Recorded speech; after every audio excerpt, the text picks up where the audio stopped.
la première catastrophe climatique du monde. C'est un événement passé sous silence, presque oublié de l'histoire de l'humanité.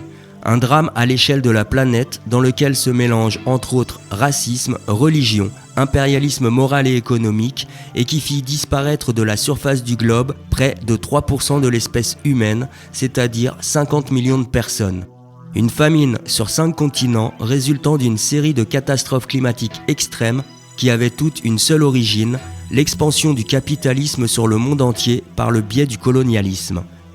La première grande catastrophe climatique est la conséquence directe de l'impérialisme européen vers le reste du monde. Car si notre espèce a toujours modifié son environnement, avec l'importation de nos modes de production et d'exploitation des ressources naturelles, nos impacts sur la nature s'en sont trouvés multipliés. Avant ça, bien sûr, avec la naissance de l'agriculture et l'apparition de l'élevage qui nécessitait chacune de raser des forêts sur des étendues encore jamais atteintes, l'humanité avait déjà mis un sérieux coup de canif dans le contrat qui la liait avec le reste du vivant, et les premiers scientifiques du climat notaient qu'avec notamment la combustion de bois ou de charbon, on avait commencé déjà à élever les températures de la planète. En 1871, soit 200 ans avant la grande catastrophe, Robert Boyle, fondateur de la Royal Society, abordait la question du changement climatique de l'actuel Canada depuis l'arrivée des colons. En citant le gouverneur de l'État, il affirmait que le climat avait changé et perdu beaucoup de fraîcheur depuis l'installation des Anglais. En cause à l'époque, la déforestation massive pour le commerce du bois. 100 ans plus tard, ciblant particulièrement l'agriculture et les transports, Buffon, en 1764, écrivait que l'humain réchauffe son environnement par ses activités. Dès la décennie 1770, des savants étudiaient une grande variété d'indicateurs qui attestaient d'un changement climatique. Fonte et accroissement des glaciers, variation de la végétation, niveau des rivières. Entre le déboisement pour faciliter les transports et l'agriculture et les déforestations pour alimenter les premières manufactures, les premiers gros effets des activités humaines sur le climat se faisaient cruellement sentir. On parlait à l'époque d'épisodes de froid exceptionnels qui gelaient les cours d'eau et mettaient les ateliers au chômage, ou de canicules telles que les fleuves asséchés perturbaient l'approvisionnement des villes, ou encore de grêle et de sécheresse qui annonçaient la cherté alimentaire. Et, dans ce contexte, comme le disent celles et ceux qui s'intéressent à la question, l'expansion impérialiste européenne a joué un rôle déterminant dans l'émergence des réflexions sur le changement des climats et la colonisation était vue par les savants comme un terrain d'expérimentation. L'agronomie était une science toute nouvelle. Elle mélangeait déjà agriculture, économie, démographie et questions sociales. Dès sa conception, elle se voulait être l'idéologie de l'utilité en, je cite, « maîtrisant la nature ». De plus, elle était et reste encore aujourd'hui rattachée à l'économie politique et à l'idée que l'agriculture est la source essentielle des richesses d'un royaume. C'est comme ça que les territoires d'Afrique ou d'Asie, annexés et exploités par l'Europe, ont été le théâtre des premiers pas de la destruction massive des écosystèmes. En ce sens, l'histoire coloniale a profondément participé à modifier le climat. La colonisation européenne dans les années 1770 avait 2 buts. Piller les ressources naturelles et évangéliser les populations autochtones. D'un côté, l'armée et les mercenaires payés par les compagnies privées et de l'autre, les curés. Bien évidemment, tout ça à l'époque où sévissait un racisme qui prenait la supériorité de la race blanche sur toutes les autres et qui, sous couvert d'apporter la civilisation à celles et ceux qu'on considérait comme des sauvages, pratiquait le travail forcé sur de grandes plantations pour approvisionner les métropoles européennes.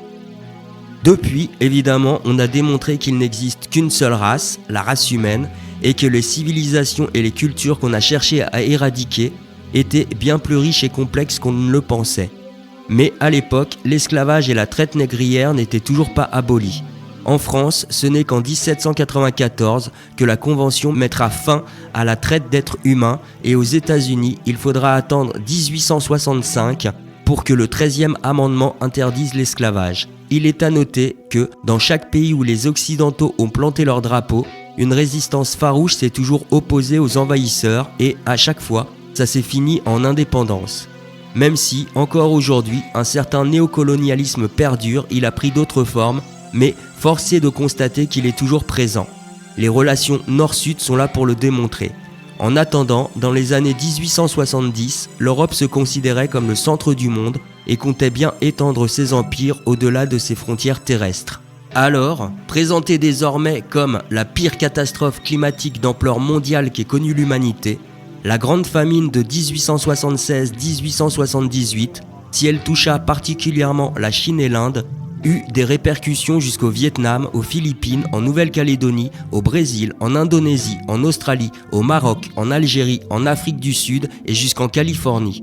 Durant 2 ans, dans tous ces pays, c'est-à-dire sur 5 continents, l'Asie, l'Océanie, l'Afrique, l'Amérique latine et l'Amérique du Nord, une sécheresse persistante encore jamais vue provoqua des crises alimentaires dont on estime qu'elles firent 50 millions de victimes. Aujourd'hui, les météorologues attribuent 3 causes à cette catastrophe.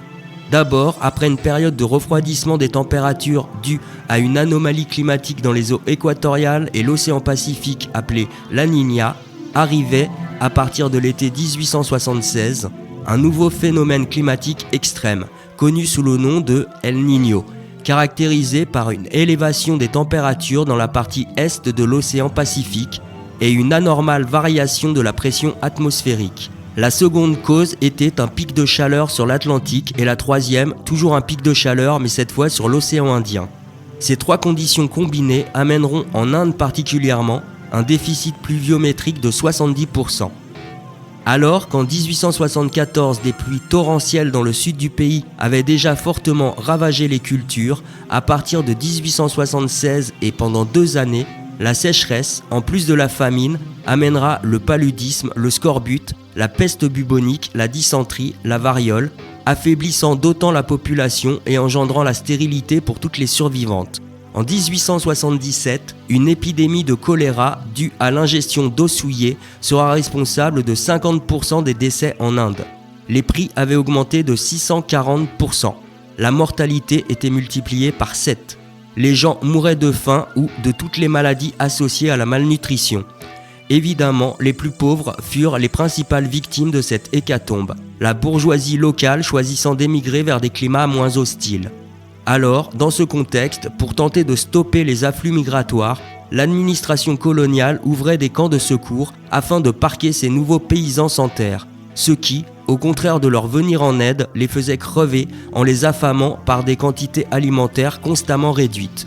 Il y avait même des études là-dessus, sur la quantité minimum que les autochtones pouvaient manger avant de mourir. Temple, alors commissaire à la famine du gouvernement indien, prônait non seulement une politique de laisser-faire vis-à-vis du commerce des céréales, mais également préconisait la distribution de rations de secours journalières toujours plus maigres. En outre, cette tragédie a aussi contribué à créer les inégalités mondiales qu'on connaît encore aujourd'hui entre les pays du Nord face au tiers-monde. C'est aussi à cette même période qu'on a pu constater que le dérèglement climatique touchait davantage les pays du Sud, saccagés par des siècles d'exploitation intensive que le reste du monde. Nombre de chercheurs et de chercheuses sont d'accord là-dessus. L'administration coloniale britannique a un rôle considérable dans l'apparition et l'aggravation de la grande famine en Inde, en continuant par exemple d'exporter l'alimentation nécessaire sur place vers l'Angleterre. On parlait d'ailleurs d'exportation record pour l'année 1877, alors que la population indienne crevait de faim. Sur place, Robert Lytton, le vice-roi en poste à l'époque, avait fait interdire de porter assistance aux personnes affamées qu'il décrivait comme indolentes ou incompétentes pour le travail. Il affirmait aussi qu'en s'en tenant à l'économie libérale, il avait aidé obscurément le peuple indien en précisant quand même que tout devait être subordonné à la considération financière de débourser la plus petite somme d'argent. De plus, il est certain aujourd'hui que les événements climatiques qui ont engendré cette situation sont la conséquence directe du traitement du vivant des colonisateurs dans les diverses régions du monde où ils se sont imposés. Pour exemple, c'est dans les années 1860 que le gouvernement britannique, inquiet de la hausse démographique dans son pays face aux ressources alimentaires qu'il pouvait produire, réorientait sa politique en Inde et rasait des forêts entières ou détournait des cours d'eau afin d'installer des aménagements hydrauliques qui permettront une intensification des cultures en mode monoculture de riz notamment, afin de nourrir la population en Grande-Bretagne. On le sait maintenant, les ravages sur la nature causés par l'expansion du capitalisme occidental ont et ont eu des répercussions dramatiques sur le climat mondial.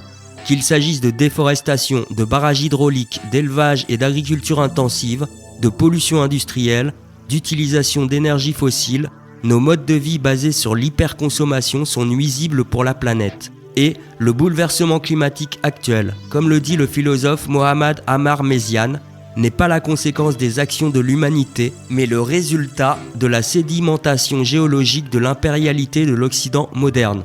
En d'autres termes, ce ne sont pas les populations qui sont responsables de la destruction de la planète, mais bien la politique prédatrice des États européens qui, partout sur le globe, ont imposé le capitalisme et son mode de production. Et quand on sait que les conditions qui ont amené la grande famine de 1876-1878 sont dues aux variations du climat, rien n'empêche une sécheresse mondiale de se reproduire. Si ces conditions devaient se répéter, elles pourraient à nouveau mettre en danger la sécurité alimentaire mondiale. En fait, cela pourrait même être pire la prochaine fois.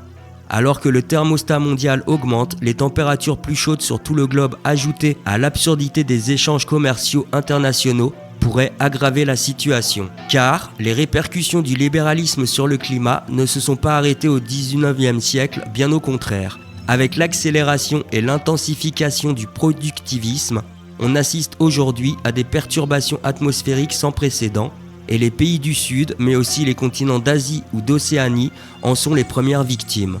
Ainsi, pour l'année 2022, l'Inde a connu pratiquement un événement météorologique extrême par jour, que ce soit des orages, des pluies torrentielles, des glissements de terrain, des inondations, des sécheresses, des vagues de froid, des canicules, des cyclones, des tempêtes de grêle, de poussière, de neige ou de sable.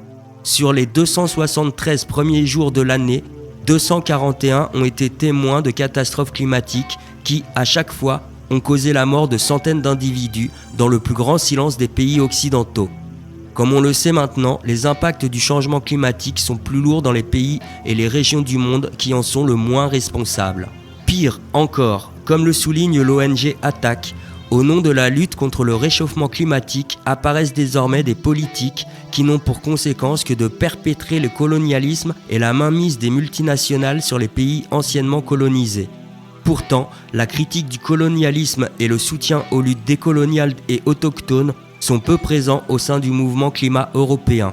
En France notamment, celui-ci peine encore à dresser les ponts pourtant nécessaires avec les luttes des descendants et descendantes de l'immigration post-coloniale et semble peu au fait des réalités et des luttes dans les territoires anciennement colonisés. S'il est donc un combat écologique à mener, il ne peut donc se trouver que dans la critique radicale du capitalisme et dans les luttes et les solidarités internationales pour l'abolition d'un système inégalitaire et destructeur, contre l'économie d'appropriation et la dévastation du vivant par l'abolition de l'État, du libéralisme et leur remplacement par des sociétés anarchistes, autogérées et égalitaires, basées sur l'entraide, la solidarité et bien sûr le respect de la planète. Sources principales: Attaque, Le Monde, Cairninfo, Uzbek Erika, Wikipédia, l'Obs, Percé.fr, Université d'Angers, Mike Davis.